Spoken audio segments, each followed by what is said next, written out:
Saturday afternoon, October 12th. We're taking a little break from hunting. I had to go back to the office and take care of some paperwork and ship out some of these hoodies. Jordan did a really nice job on this one. We sold through our whole first batch in 2 days, and we did reorder some. We have those coming in pretty soon. So if you're interested in one of these, go ahead and order it and we'll ship it to you as soon as they come in. So let's get to a tip that we recorded on opening day about how to stay hidden in the tree, with an emphasis on how high do you need to be and how do you set up. Hoyt's Bowhunting Whitetails is brought to you by Redneck Blinds, Code of Silence Apparel, Hunt Stand Pro Whitetail App, Whitetail Institute, Research Equals Results, B3 Releases, XO Broadheads, Exact Sights, and Hoyt. Welcome to Hoyt's Bowhunting Whitetails. It's opening day. We've got a little bit of time to kill here before last light. Don't think the deer are going to move early today. They just, this time of the year, you just don't see much until right at last light. Thought it might be a good opportunity to talk about how to stay hidden in a tree stand, how to set up a spot where the deer aren't likely to see you. And I've got 4 key points that I think make a big difference. 2 of them way more than the other 2, but let's start with the least relevant one, and I think that's the height. Tree stand height, I think, has the least to do with whether the deer see you or don't. You have to be above their peripheral vision. I think anything above about 15 feet gets you above, for the most part, where they're looking. They're looking at the ground, so anything that's, you know, on the upper edge of their peripheral vision, they can pick up.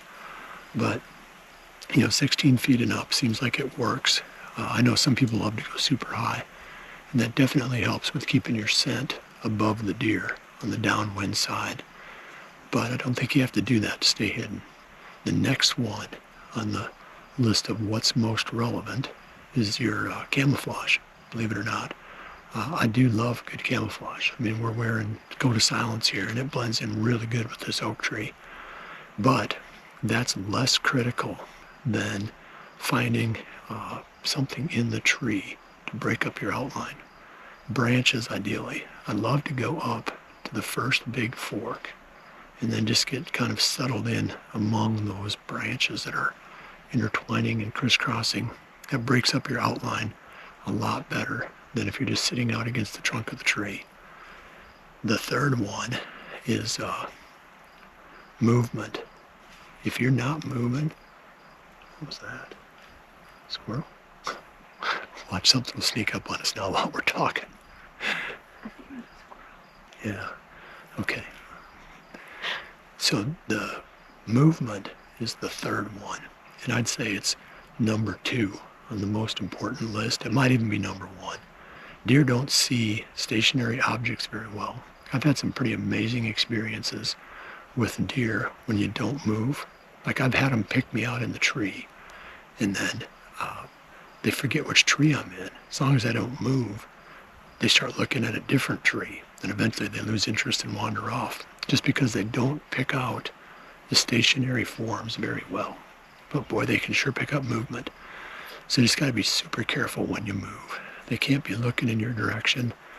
You can do a lot of movement, but they can't be looking in your direction when you do. And that's really critical for us with these cameras, because you see a deer coming and you got to whip that camera around. You got to get everything set up and 2 people moving, and we get away with a lot. But like I said, if they're looking in your direction, boy, they'll pick that up so quick. And then the thing I think, and this is the tip that really I'm trying to get to with this episode, that's the most important. I set up when I'm hunting by myself on the back of the tree. So, I mean, here we are, 2 of us. That's all. That's got to be a squirrel. Okay, 2 squirrels. Chasing each other, yeah. 2 squirrels at this point is better than 1 deer.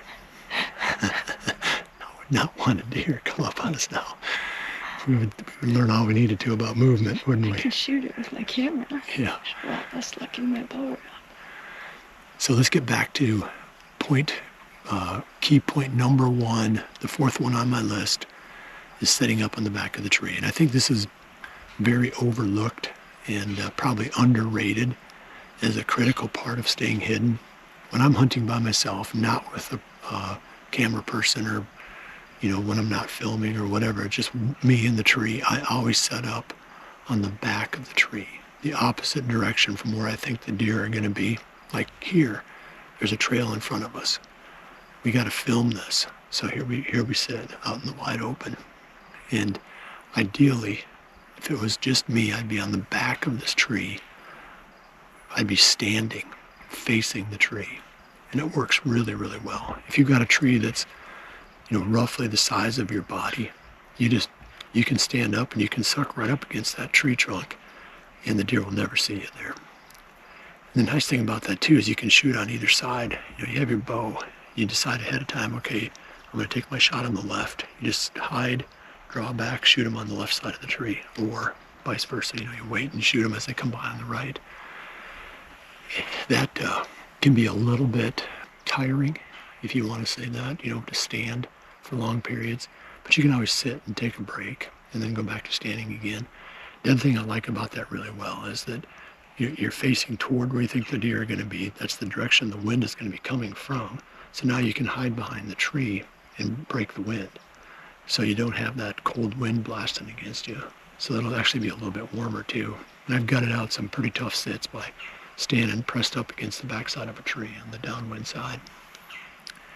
One other little tip that goes with that, I think you might get a kick out of, is if you shoot on the left side of the tree when you're facing it, you can prop your bow arm, if you're right-handed, prop your bow arm against the tree. And it's like shooting a rifle off a brace. And I remember one time I shot the heart out of a coyote at 35 yards, and I know I couldn't hit that without propping my arm against the tree. So it's just, I've done it a few times too on whitetails, a little bit tougher shots where you need that extra steady. You just put your elbow against the side of the tree and the bow stops moving. It almost feels like you're cheating. Right. Yeah, so the tree would be here. So that would be trees. Trees on your left. You're on the right. You're on the right side of the tree. Okay. Yeah.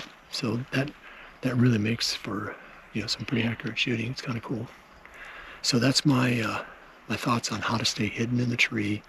Count them down from most important. Set up on the back where they can't see you. Number 2, don't move. I think those are like equal. Just don't move. That's so important. And then have good camo, and then be at a height in the tree where you kind of blend in and mesh with the branches.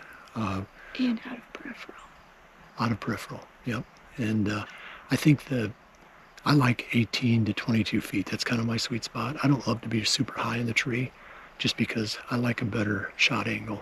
You got better access to the vitals, if you're not real high. Mm. Plus I get really kind of queasy if I get too far off the ground. It's funny. Yeah, we're only like probably 16 feet here, and this will be just fine. So I appreciate you joining us, and good luck this season. We'll see you back here again soon for the next episode of Hoyt's Bowhunting Whitetails. Remember to always dream big.